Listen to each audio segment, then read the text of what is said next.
Halo ibu-ibu, pada video ini kita akan belajar tentang KB pasca salin. Apa yang dimaksud dengan KB pasca salin? KB pasca salin adalah penggunaan alat kontrasepsi 0-42 hari setelah melahirkan. Macam-macam alat KB pasca salin antara lain implan, IUD, pil mini, suntik hormon progestin, kondom, MAL atau metode amenorea laktasi, dan MOW atau metode operasi wanita. Implan adalah dua kapsul batang kecil mengandung hormon progestin dipasang di bawah kulit, efektif selama 3 tahun. Implan dapat dipasang 0-48 jam setelah persalinan dan sampai 6 minggu setelah persalinan. Kelebihan dari implan adalah tidak mengganggu ASI, pengembalian kesuburan cepat setelah implan dicabut.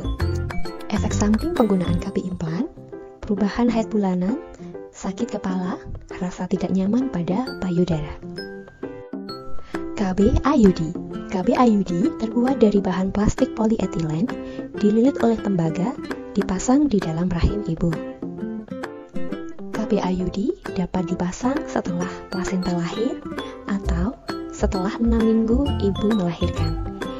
Masa aktif KB IUD bisa dipakai 8 hingga 10 tahun. Keuntungan pemakaian KB IUD tidak mengganggu ASI, pengembalian kesuburan cepat setelah IUD dicabut, tidak ada interaksi dengan obat-obatan, tidak mengandung hormon, sehingga cenderung tidak menambah berat badan. Efek samping pemakaian KB IUD, pada beberapa wanita terjadi nyeri perut saat menstruasi dan menstruasi bertambah banyak. Pil mini. Pil mini adalah pil yang berisi satu jenis hormon, yaitu hormon progestin, dapat segera digunakan sesegera mungkin setelah persalinan pada ibu menyusui maupun pada ibu yang tidak menyusui. Keuntungan menggunakan mini pil pada ibu pasca salin, dosis rendah sehingga tidak menambah berat badan dan tidak mengganggu ASI. Efek samping penggunaan mini pil pada beberapa wanita dapat terjadi mual ataupun muntah. Suntik hormon progestin. Suntik yang berisi satu jenis hormon yaitu progestin dilakukan dalam waktu 3 bulan sekali. Pada ibu yang tidak menyusui dapat diberikan sesegera mungkin atau 7 hari setelah melahirkan. Pada ibu menyusui dapat digunakan 6 minggu setelah melahirkan. Kelebihan suntik hormon progestin, efektivitas tinggi, mencegah kanker ovarium dan kanker endometrium, mencegah kehamilan ektopik atau hamil di luar kandung.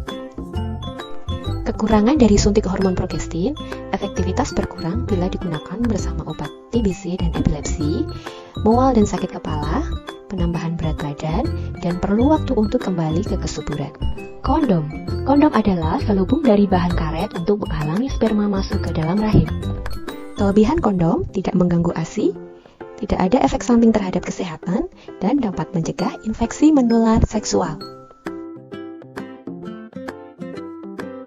Kekurangan kondom hanya sekali pakai, efektivitas tidak tinggi.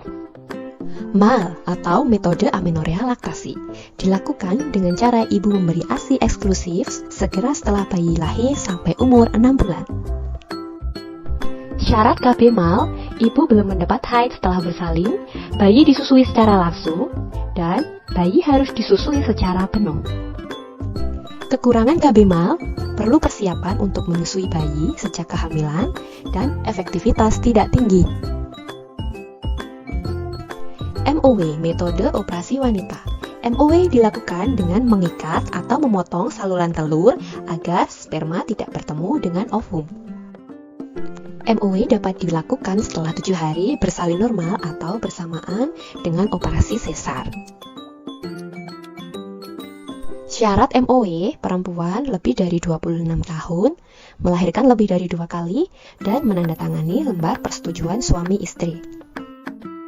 Tindakan MOW harus melalui prosedur medis dan biasanya dilakukan di rumah sakit oleh dokter kandungan.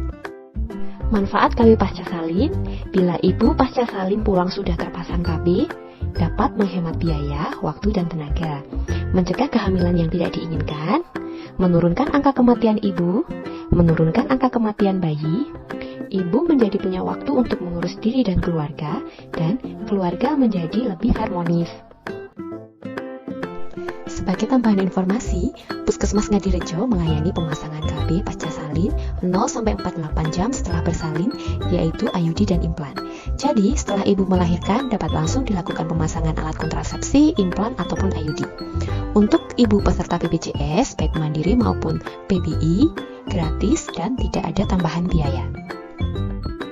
Mari ibu-ibu rencanakan KB pasca persalinan, konsultasikan dengan bidan alat kontrasepsi KB pasca salin mana yang paling cocok, demi terciptanya keluarga yang lebih berkualitas dan sejahtera. Sampai jumpa, terima kasih, dan salam sehat untuk kita semua.